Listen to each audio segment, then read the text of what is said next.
കുറച്ച് കഴിച്ചോക്കട്ടെ. എങ്ങനെയുണ്ട് എന്താ മധുരം. പിന്നെയും കഴിച്ചോണ്ടേയിരിക്കാൻ തോന്നും. കുറച്ചും കൂടി എടുത്തു നോക്കാം. വരുന്നോളാവും. ചേച്ചി കണ്ടതിന് ഒരു തൊഴിലും തരില്ല. അപ്പോഴേക്കും കുറച്ചും കൂടി തിന്നോക്കാം.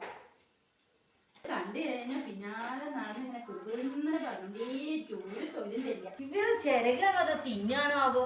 ഇത്ര നേരമായിട്ട് ഇത്രയും നീ ചിരകിയിട്ടുള്ളൂ. നീ എന്താ കാട്ടി? നീ എന്റെ വായിക്കിടുവായിരുന്നുല്ലേ? ഇത്രയും നീ ചിരകി ഒരു പാത്രത്തിലില്ലല്ലോ. ആകെ കുറച്ചേ ഉള്ളൂ. ഒക്കെ എന്റെ വായിൽ കൊണ്ടിട്ടുണ്ടാവൂല്ലേ? തേങ്ങയ്ക്ക് നല്ല വില ഉണ്ട്. വെറുതെ നല്ല കിട്ടുക. ആകെ ഈ മുറിയുള്ളൂ. ഇനി ഈ സാമ്പാർ വെക്കണം, ചക്കക്കൂട്ടൻ വെക്കണം. നീ ഈ മുറി കൊണ്ട് ഇതൊക്കെ തികയോ? ഒരാളെ വിളിച്ചാലോ വരാനോ ഇല്ല തേങ്ങക്കാരൻ. എത്ര മാസമായി ഒരാളെ വിളിക്കണോ? ഒന്നും വന്നിട്ടില്ല. നീ കേറി ഇട്ടോണ്ട് നീ. ഞാൻ കുറച്ചേ കഴിച്ചിട്ടുള്ളൂ. അത് മൊത്തം ഞാൻ കഴിച്ചിട്ട് വണ്ടി എടുത്ത് പോയിട്ട് വേണമെങ്കിൽ നിങ്ങൾക്ക് കൊണ്ടുതരാം നിങ്ങളെ തേങ്ങ.